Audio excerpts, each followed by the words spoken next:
Welcome to Manager Tools. This week, how to lay off a direct, part 2.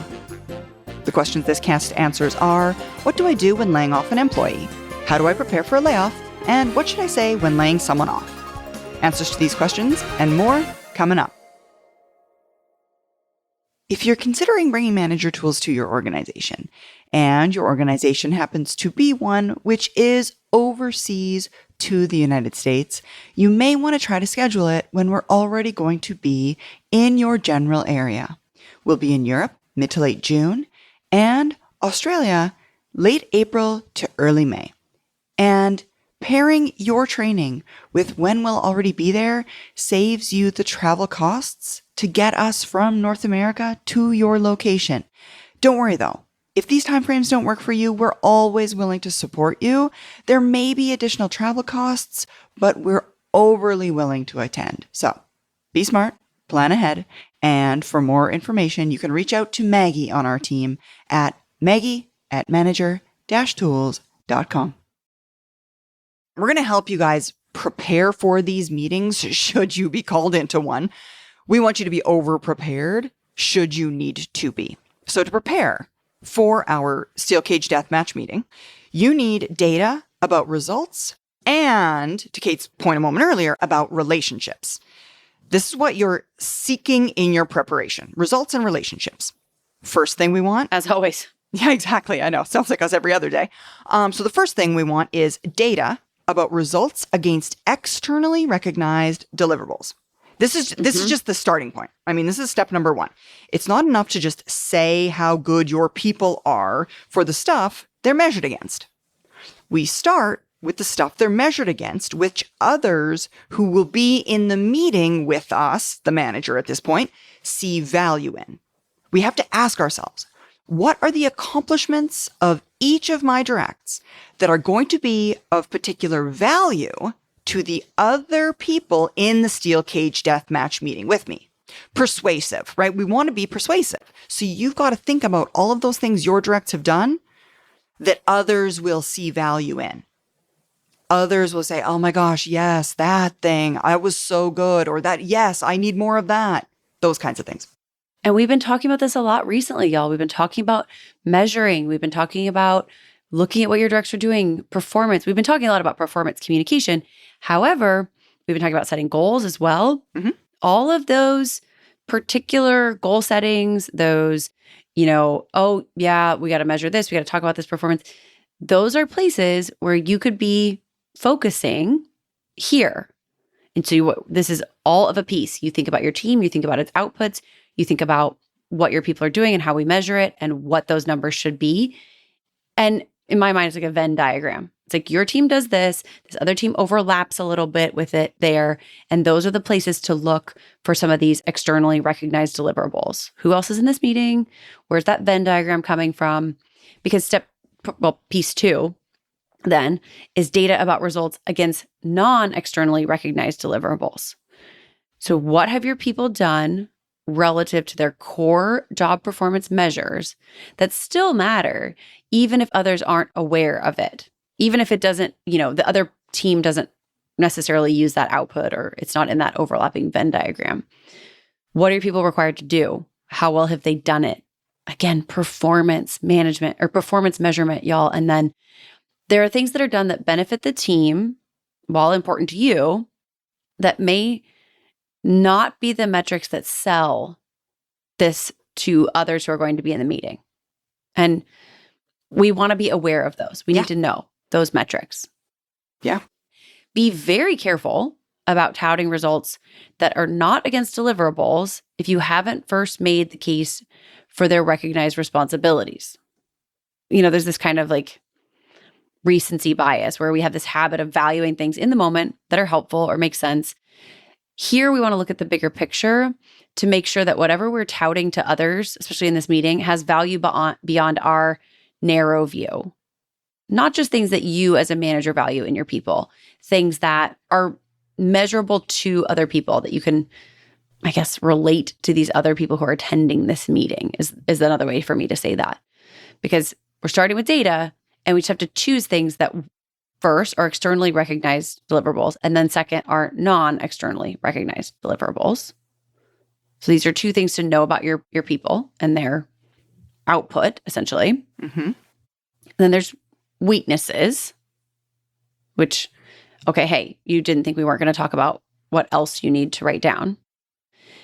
Our peer managers, our boss, they'll all have a sense of the weaknesses of our directs.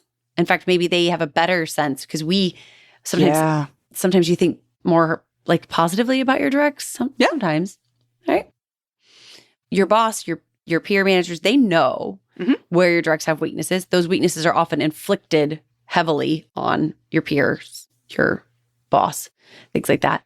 What examples can we present that will show that the weaknesses that are perceived, which you need to be aware of, so think back about your relationships with your peer managers and your boss and what they say about your directs.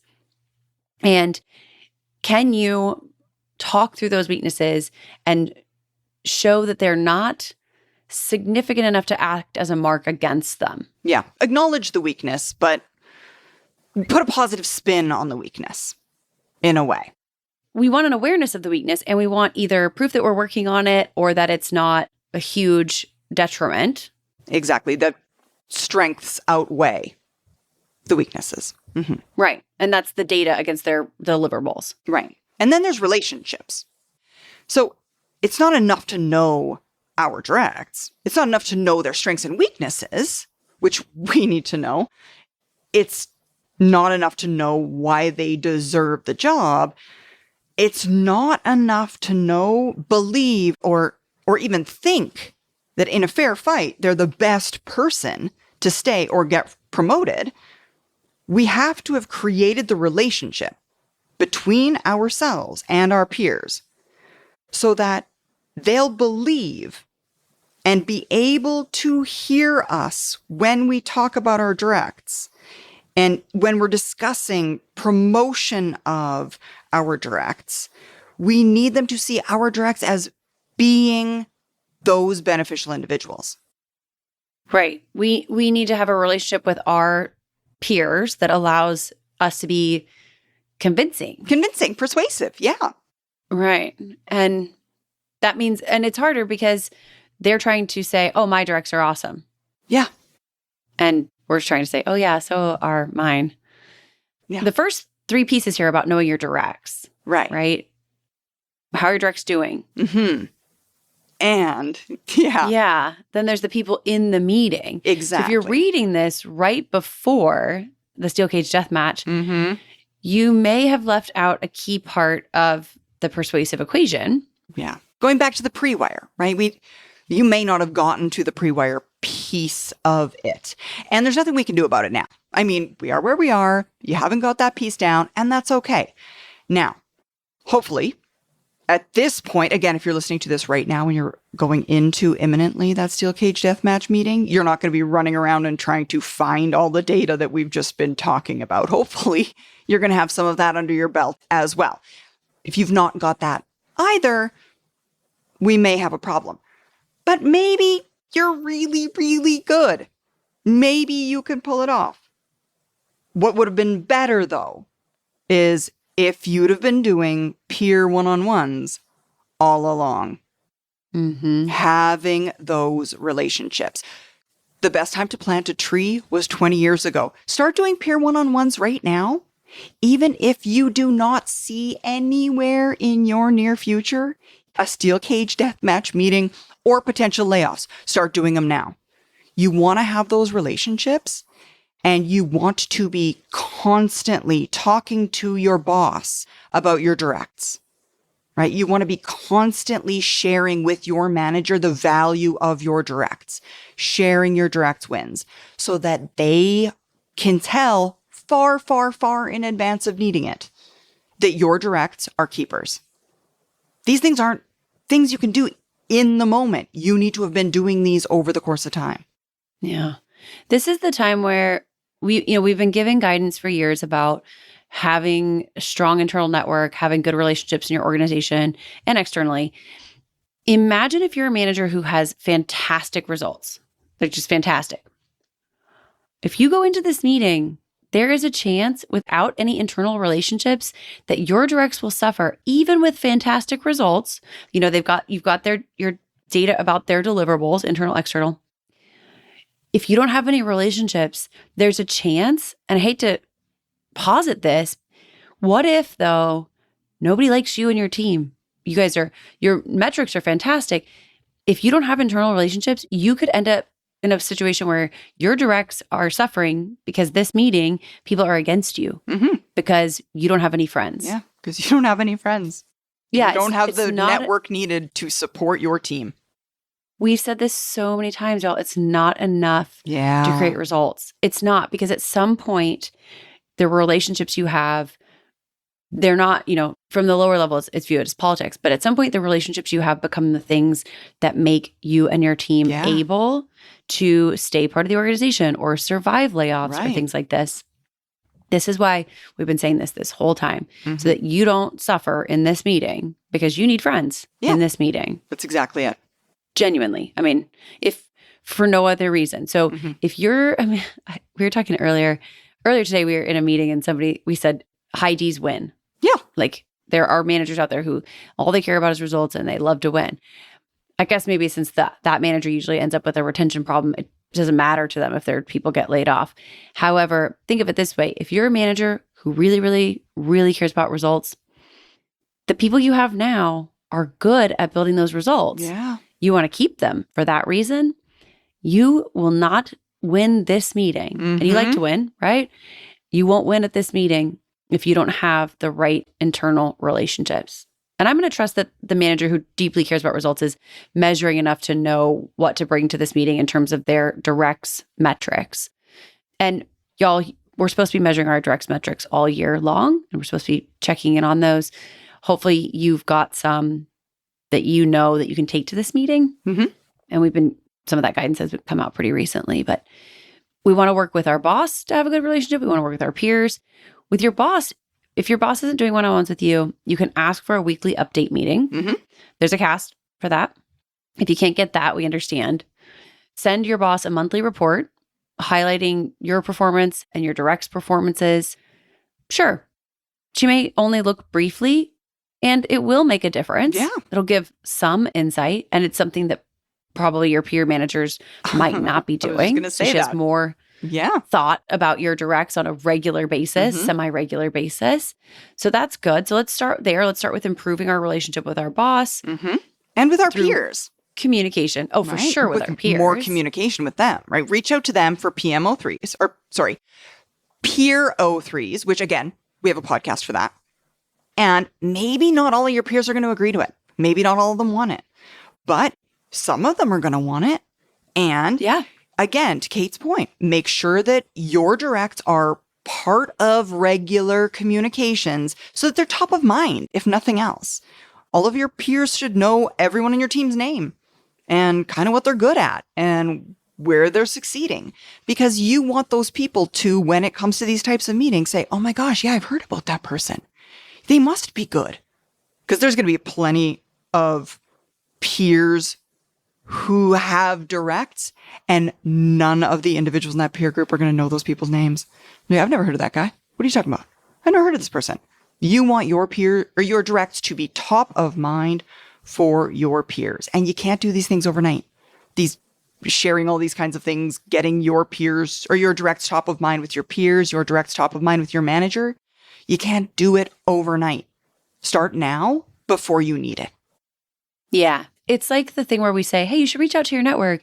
And people don't because they don't have anything to say. And then when you need to, it's too late. So just do it now, y'all. Send some emails. And this is, as a person who spent a lot of years working in a matrix organization, if you are in an organization that is matrixed, you should be having peer one-on-ones with the other managers whom your team members work for. Yeah. You should be supporting your directs that way anyway, because of performance reviews, because of the projects they get assigned to.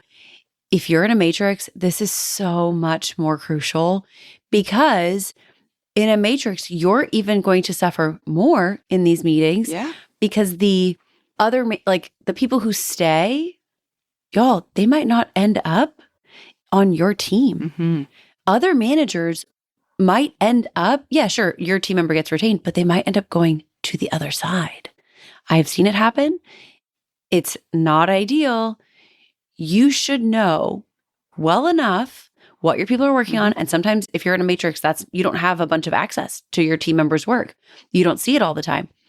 You should be implementing peer one-on-ones in order to sustain those relationships, to sustain the communication, and for you to create understanding in the most basic way at the easiest of times. Now we're talking about when the chips are down. When the chips are down, all those peer one-on-ones are going to make even more sense. It's going to be even more valuable. That's exactly it. Y'all, in a matrix, this is even more complicated. Yeah. The person that your direct works for is going to love it if you reached out today and said, hey, how's the person that works for me doing on your project? Ooh, Do you want to have a coffee? I don't know. Do you want to chat about it? I don't know if they'd love it because I think I'm thinking of like super technical places. Just do it with an email. I think they, offer to help. Offer coffee. Offer to help. Good. Yeah. Yeah. But let's build a system where we support our directs and the peer managers that we're working with. And it will then benefit us in steel cage deathmatch meetings because we then will have those relationships. Those relationships will be stronger than they currently are. And at these meetings, y'all, if you've never been in one, the title, we've said steel cage deathmatch so many times, it's almost lost fear.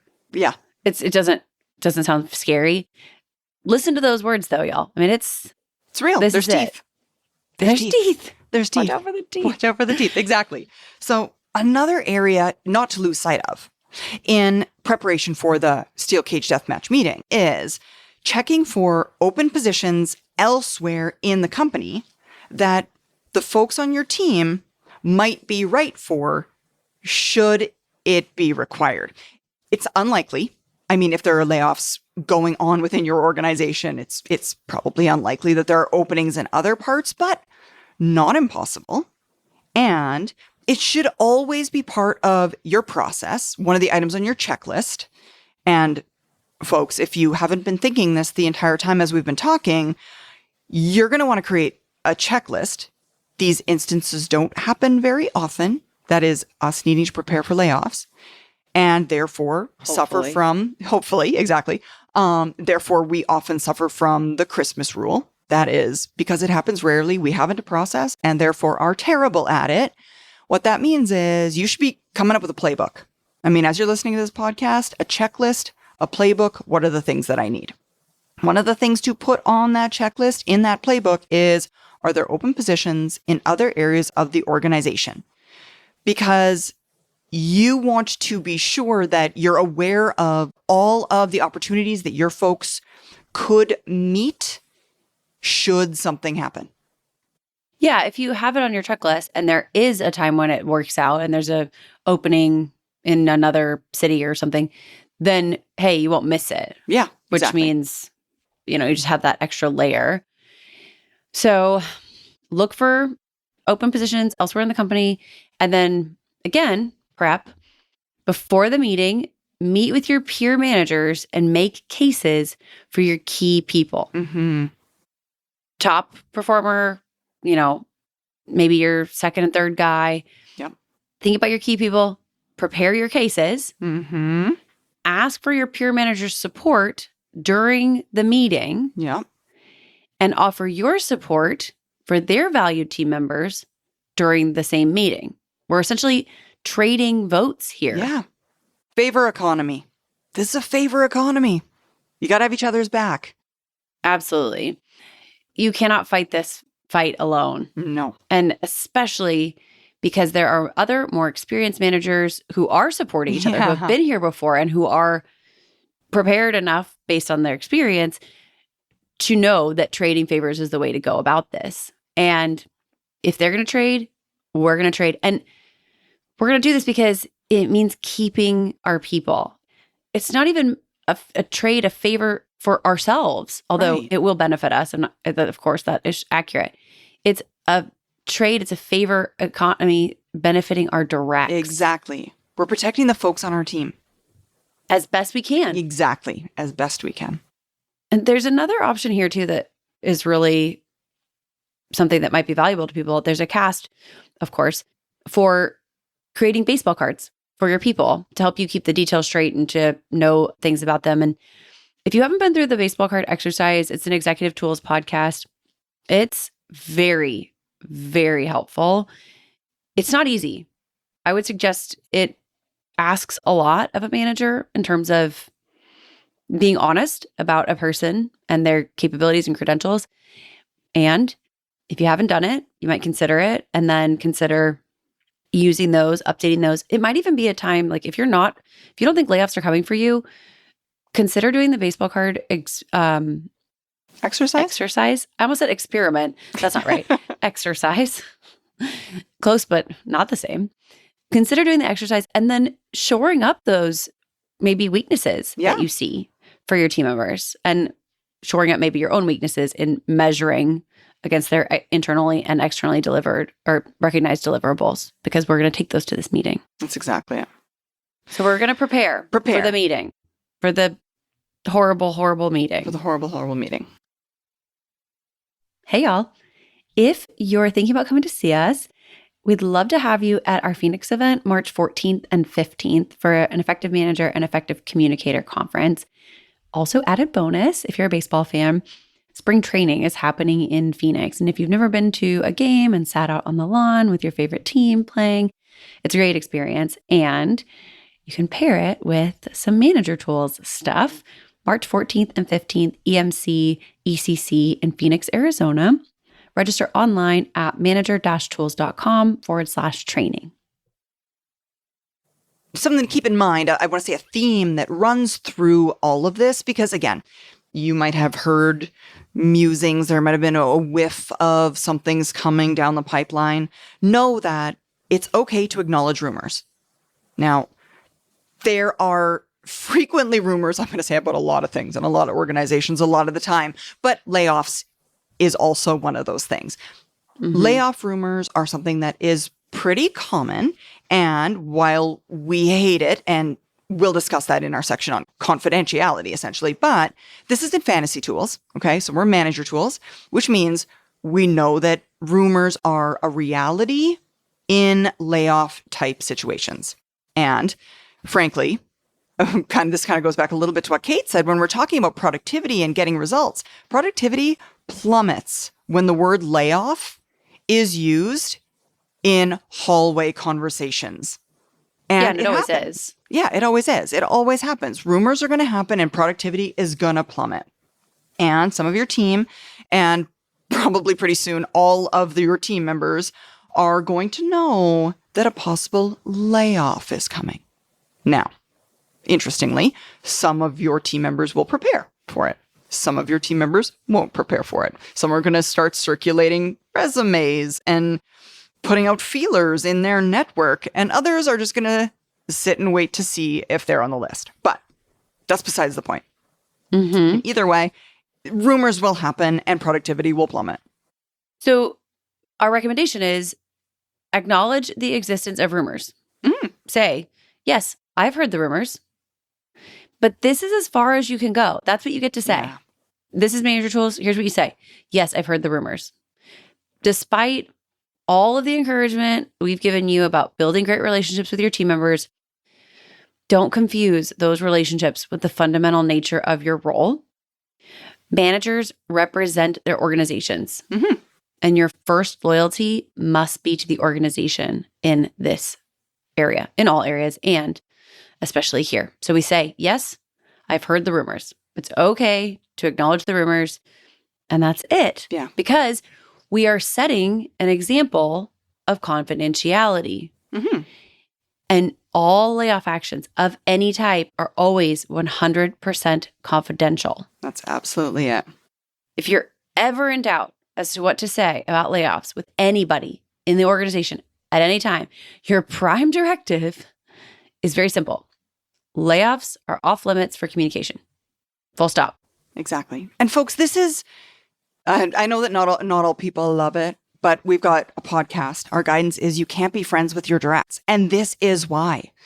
Because a friend tells their friend when layoffs are coming, dude, you're on the list. But you can't do that. We can't do that as managers. It's why you can't be friends with your directs.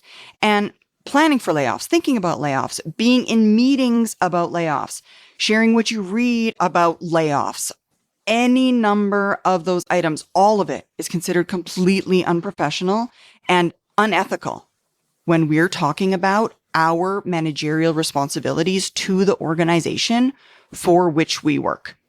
Yeah. And I want to go back a little bit to the friends thing because I think people, I know people hate when we say that. I would say another thing that to keep in mind, y'all, is that as a manager, you control your direct addiction to food and clothing and shelter. Mm-hmm. And that is not something a friend controls for someone. When you're a friend, you don't have control over whether or not someone can pay their mortgage. And when you are a manager, you do. Yeah. So bear in mind that responsibility upon yourself negates the friendship relationship. And to Sarah's point, you don't get to talk about some of this stuff, any of it really, with your directs. We know a lot of senior executives, some of them have been through several layoffs, and they'll admit, hey, we just kind of assume everybody knows that you're not supposed to talk about this, that there is a prime directive of 100% confidentiality. And so sometimes they don't tell anybody, hey, you know what? You're not allowed to say anything. This is totally confidential. You can't talk about it. And so then they get amazed, like, oh my gosh, how are these questions even coming up? Right. Like, How are people asking this? Yeah. So there's just sometimes it's a bit surprising. Oh my gosh, why would people even ask this? Because of course the assumption is everybody knows we have 100% confidentiality on any layoff actions, but that just doesn't happen. So you're going to get some questions sometimes. And we're going to tell you how to handle them, which is, you guys are, I hope this is helpful because it's just the layoffs. It's so sad. It's such a disheartening topic. Oh, it is. In a way. It is. And we just want you guys to be prepared. We just want to help you to know what to do and what to say, even in the hardest times. I mean, Sarah said it's not fantasy tools. It's not. This isn't fantasy tools. And because if we were in the fantasy, there would never be layoffs. We would never have to say these things. Exactly. Because, for example, a question you might get, okay, can I tell my staff that we're at least talking about it? They already know. No, you cannot. The answer is no. So if you're an executive and your direct is a manager and they say, can I tell my directs? They already know. No. The answer is no. Can I mention to my top folks that they're okay just in case they've heard something? No. No. No. That's the answer. And let's be clear, you don't know if they're okay. Yeah. You might not. You don't know, and your direct doesn't know because they might not be. Right. Okay. Can I swear them to secrecy and then share some broad outlines? No. No. All of the layoff planning is completely and utterly confidential. Breaching that covenant is dangerous enough. Managers and executives have been terminated for doing it. Rightly so. No matter what was discussed in the meetings, every topic related to layoffs is under complete confidentiality of that meeting. Even admitting that the meeting was about layoffs is completely inappropriate. Never mind what was talked about during the meeting. The topic of the meeting is confidential. So no, you can't share any information with anybody about anything ever. I think that there are people who are maybe struggling with this. And I also think there are people who don't know. Being a manager is not necessarily easy. Somebody the other day, I was in a call with somebody, an executive, and they said, I don't know that they pay us enough money to do the things that we have to do. And if you're having that experience right now, or you're thinking somebody couldn't pay me enough money to do this, We understand. Yep. We do. We are trying to make it easier for you. We want you to know what to do. It does not mean it's going to be easy. This is hard. Sometimes it is heartbreaking. You are going to suffer emotionally through this process. And one of the ways you're going to suffer is having to keep for yourself a secret through confidentiality, right? People think of it as a secret. It's simply the organization asking you to fulfill your obligation to them by keeping confidential things that pertain to the organization. You're going to have to suffer this. This is why they say it's lonely at the top. You know why it's lonely at the top? Because you know things that other people can't know, and you have to keep them to yourself. And that is a form of loneliness. Yeah. You can neither confirm nor deny any questions about layoff planning at any time. Zero. You can't share this information with a friend. You can't share it with a top performer who you know is surely protected. You don't know. If you know that, then you haven't been to a steel cage death match, which means you're not probably going to do it well. You can't share it with your admin, even if you need their skills. You can't allow it to be leaked to someone who's unlikely to be cut to reassure them. You can't because you don't know. No. To go a step further, you can't even discuss a layoff with a spouse. That's how deep this goes. Of course you can't share it with your admin. You can't share it with your spouse. They're probably going to have relationships with other spouses of people who work at the company. And you tell your spouse tells someone else's spouse, and it starts the rumor within the organization because those people talk to each other. Yeah, you can acknowledge that there are rumors, but that's about as far as it goes. And to be clear, when we say you can't tell your spouse, we're not lying to our spouse. We're protecting our spouse when we aren't putting them in a position where, because we've already said it, you're going to have information you can't tell people. We're preventing them going through that same harm. To Kate's point, it's hard. Why would we visit that same ill upon someone that we love?